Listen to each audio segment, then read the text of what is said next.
On Saturday, March 16th, I had an amazing conversation with a really good friend of mine by the name of Cherry Runnels. She came down and we discussed the ins and outs of postpartum.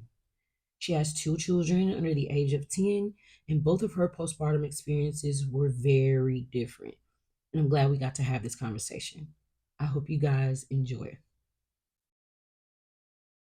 All right, so welcome, Cherry. Thank you so much for coming this evening. I appreciate you for coming down. Cherry came from Texas, y'all. Cherry came from Texas this evening to do tonight's episode. And so let me go ahead and start by asking, because this is the postpartum episode, but the beauty in that is we have beautiful children. Yes. Beautiful children that have been birthed, literally, from the situations that women have to endure to bring beautiful children into the world. So let the Coochie Gang know, how many children do you have and what is the age difference between them? So I have two children. One is 8, about to be 8, and one is 5. I have a boy and a girl, and about 2.5 years apart. Okay, 2.5 years. That's good. That's a real good range. That's, gave yourself time to heal, rest, regenerate. That's very important. So the icebreaker is, do you feel, even just in minuscule moments, that you're still in postpartum? Most definitely. I do. Sometimes when I'm dealing with my children and they are not listening or, just having a mommy moment, you can always feel the postpartum. You get depressed and you feel like you're not doing what you're supposed to do as a mother. And they feel like you are. But when you can't keep control of your kids, and all kids, I mean, tell me a child that's not bad. Right. You feel like you're not doing enough. Like, oh, they're not listening, they're not this, they're not that. But they're just trying to have fun. They're just being kids. Right. And you try to keep structure because you got to get dinner done, clean the house, and all that other stuff. So I do feel like I still have postpartum in some type of shape, form, or fashion. Indeed. So, just in dealing with your pregnancies, because you had two pregnancies and they were successful, but who was immediately around you in labor? Okay. Because that is the hiding part of the pregnancy. You're in labor, the baby is about to come earthside. Who was immediately around you with your births? The first pregnancy was my mom and the father of my son and my niece.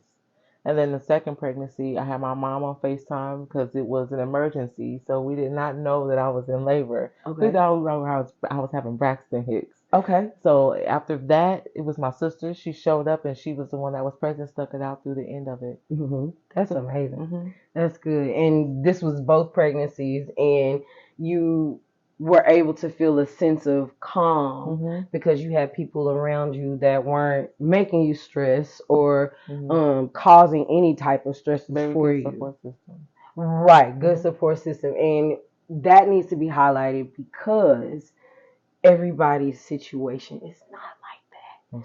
Everybody's situation, they don't have that support system. And so that's beautiful. That's a beautiful thing to know that you had a solid support system around you.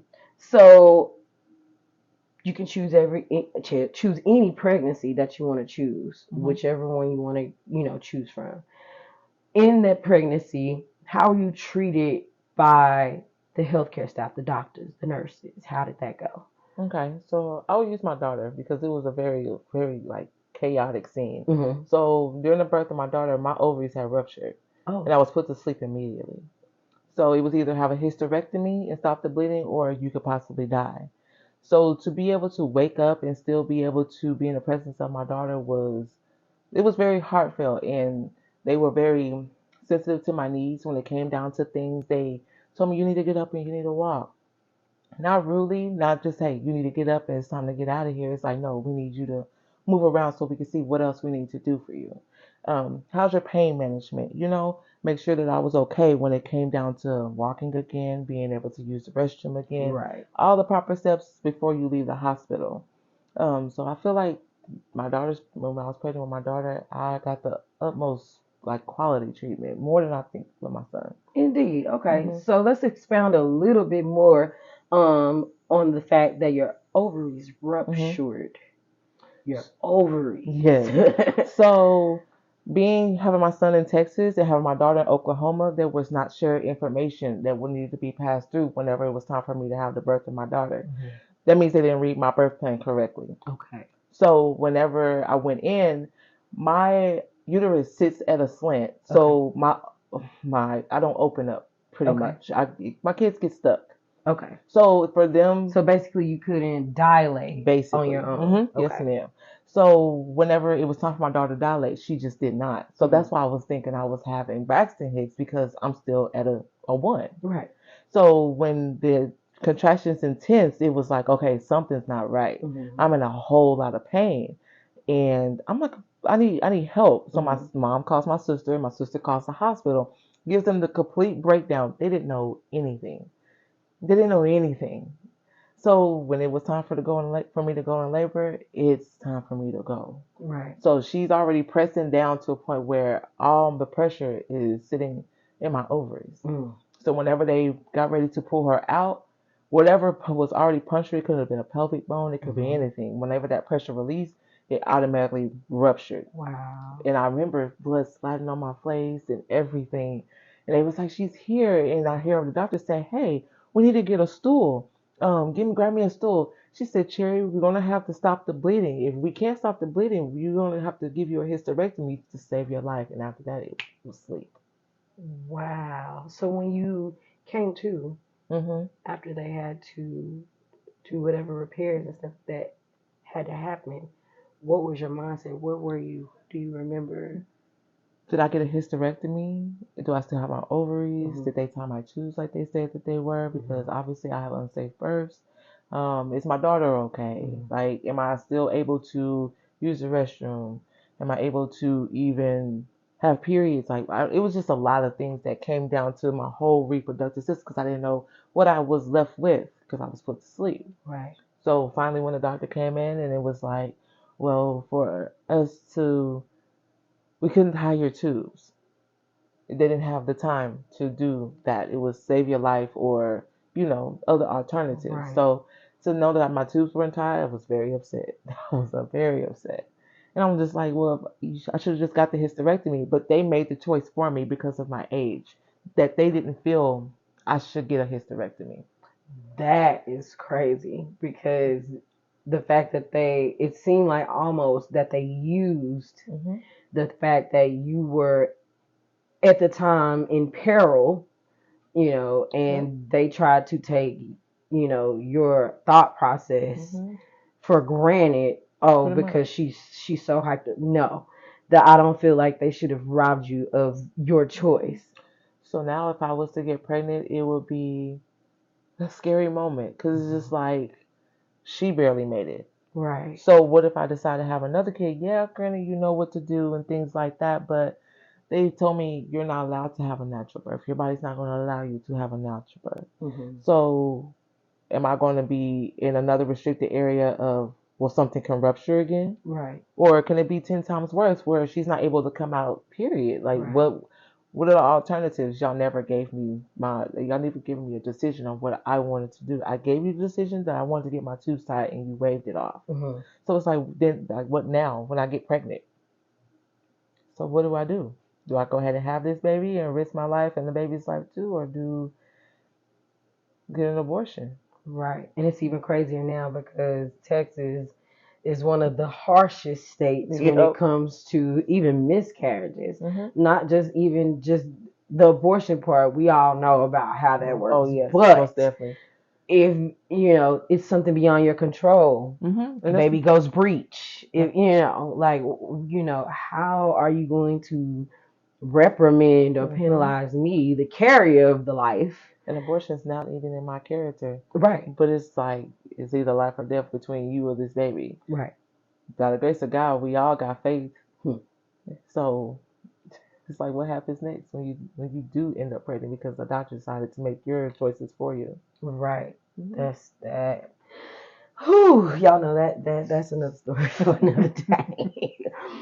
So as far as postpartum with both births, was it a continuation of the postpartum you had with your first birth? Was postpartum different for both pregnancies? How did that play out for you? It was very different between both pregnancies. In the first pregnancy, I actually had a significant other that was able to take up the parts that I couldn't take if I was going through the depression, the crying, the anxiety, and everything else. This one was a little bit different. I mean, I didn't have that significant other there, so I was by myself when it came down to a lot of things. Plus, I was going through my own personal things as well. So it's like being a new mother, trying to keep your head high and everything else. So it was completely different. I think the second one was more of a struggle than the first, most definitely. Yeah, for sure. I can only imagine. And so, in those different experiences with your postpartum, as your children grew, how did the postpartum play out for you? Oh, it eased up a lot because you're starting to learn your kid, and you're spending that time with your child, so you get to learn their personalities and what you created. So it gives you a bit of light, like, oh, I did this, and they do the smallest little things that could just brighten up your day. So when you have that kid and you know that you have fallen in love with that, because most women who fall into postpartum, they don't like their child. Right. Their child is their enemy. So for me to be able to still embrace it and fall into the place of motherhood, it was 100% grateful because I felt like I just couldn't do it at one point. I felt like I'm just not built for this. Right. But then when I started, just taking my time and just doing a little bit of self-care, taking a breath, even going to like put your kid to sleep. They say sleep when your kid is sleeping. I took that time to like really meditate and get to know myself still and put myself into my child and put it all as one so I'll move accordingly when it comes to my child. So just in case I feel that slight depression, you know what? You can shake it off. You've been doing it. You got it. Absolutely. That's beautiful. That's beautiful to hear. I always think about, I think it's a Huggies commercial where it's like first kid and everything is like chaotic. And then the second kid, okay, I got my groove. I already know what to do. I have a plan. I love that commercial. And so hearing you say that, that's what that reminded me of. So to pull out of what you were talking about as far as self-care, that kind of segues into my next question for you. What is your interpretation with your postpartum of self-care? Just expand. I know you expanded a little bit on it, but yeah. Just doing like a facial, paint your nails, put on some makeup. Because 9 times out of 10, you're not going nowhere. You got a newborn. You home. 2 hours, 3 hours up, 2 hours, 3 hours sleep. Right. So it's like just go do some small stuff. Put on some lip gloss. Listen to a book. Listen to some music. Clean up your house. Just do some womanly things for yourself. You don't care if you shave your legs. Whatever it is, just do it. You can either go, if you feel like you're overweight. Some people go through that. You and your baby, get a stroller. Go for a walk. Get a fresh breath of air. Don't never sit behind closed walls, pondering on what shoulda, coulda, woulda, because at the end of the day, this baby is here and it's no longer about you. So you're going to have to get it together and take care of this child. And as that child grows, they see you. Every part of you. Right. So it's either get it together when they're younger so you don't have to when they get older, or just grow with your kids. That's right. You got to stand on that business. Love that. Love that. So, last question. What advice would you give to an expectant mother?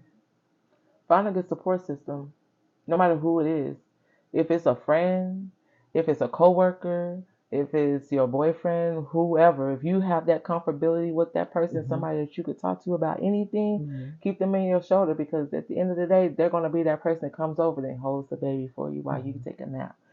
Feed the baby for you, just the little things. My niece just had a baby. Give him here. I'll hold him. Go do what you need to go do. Just make sure you have a very good support system when it comes down to it. And just learn your patterns. Most definitely learn your patterns. Teach your baby from night to day, night to night. Just teach them when the sun goes up, when the sun comes down. Right. Just gain patterns and just grow with your child, because the more you grow with them, the easier it becomes. The more you slack off and you don't really pay attention to your kid, oh, he a baby, he just gonna sleep. That affects you when you get into those later stages. Right. Yeah. So just stay focused. Well, sis, I love you. Thank you so much for coming. We've been talking about this for a minute. It's been a minute for us. And I personally, because I know you personally, it's just been a beautiful thing to watch you grow with the kids. I was in Cherry's life for the second birth. for cadence. So this has just been a beautiful journey to watch you and just watch you grow as a woman, and just handle your business. So thank you again. Standing on it. Thank you again. One more thing, let the Coochie Gang know how we can find you, where you are on social media. How can we find you? So right now I'm only on Facebook and Instagram. You can find me at Cherry Runnels on Facebook, and you can find me on Brown Goddess on Instagram. Okay. Most definitely. Indeed. Okay. Well, we love you, girl. Thank you so much for coming tonight. Love you.